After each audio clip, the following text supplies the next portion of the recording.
اسلام کی بنیاد توحید، رسالت اور قرآن پر ہے، لیکن شیعہ مذہب میں ایک ایسا عقیدہ پایا جاتا ہے جسے وہ تمام ارکان اسلام سے افضل قرار دیتے ہیں، اور وہ ہے عقیدہ امامت۔ اس نظریے کے مطابق زمین کبھی امام سے خالی نہیں رہ سکتی، اور 12ویں امام محمد بن حسن عسکری بچپن میں ہی ایک غار میں چھپ گئے تھے اور آج بھی وہاں موجود ہیں۔ یہاں سوال یہ پیدا ہوتا ہے کہ ایک ہستی جو 1000 سال سے زائد عرصے سے غائب ہے، جس کا پیدا ہونا بھی تاریخی طور پر مشکوک ہے، وہ امت کی رہنمائی کیسے کر رہی ہے؟ کیا دین اسلام ایک ایسی غیبی شخصیت کا محتاج ہے جو انسانی دسترس سے باہر ہو؟ شیعہ مذہب کی سب سے معتبر کتاب اصول کافی میں اماموں کے بارے میں ایسے دعوے موجود ہیں جو براہ راست خدائی صفات سے ٹکراتے ہیں۔ علم غیب کا دعویٰ۔ اصول کافی کتاب الحجہ جلد 1 صفحہ 258 پر صراحت کے ساتھ لکھا ہے، امام کو ہر چیز کا علم ہوتا ہے، جب وہ کسی واقعے کو جاننا چاہیں فوراً انہیں اس کا علم ہو جاتا ہے۔ اسی کتاب کے صفحہ 285 پر درج ہے، ہر امام اپنی موت سے آگاہ ہوتا ہے اور اس سلسلے میں با اختیار ہوتا ہے، جب تک وہ خود نہ چاہے اس پر موت واقع نہیں ہو سکتی۔ قرآن پاک تو فرماتا ہے کہ غیب کا علم صرف اللہ کے پاس ہے اور موت کا وقت اللہ کے سوا کوئی نہیں جانتا۔ اگر اماموں کو اپنی موت کا وقت معلوم تھا تو پھر حضرت علی اور امام حسین کا جام شہادت نوش کرنا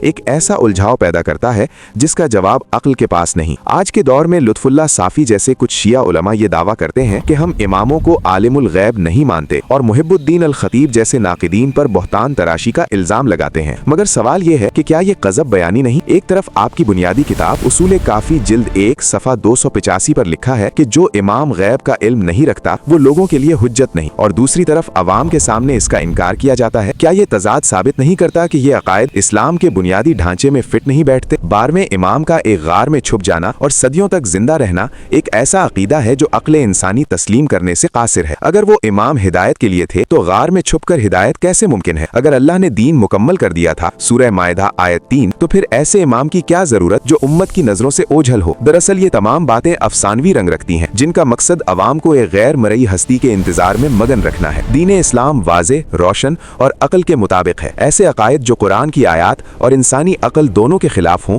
ان پر غور کرنا ہر صاحب شعور کا فرض ہے۔ حقیقت کو جانیں اور کتاب اللہ سے رشتہ جوڑیں۔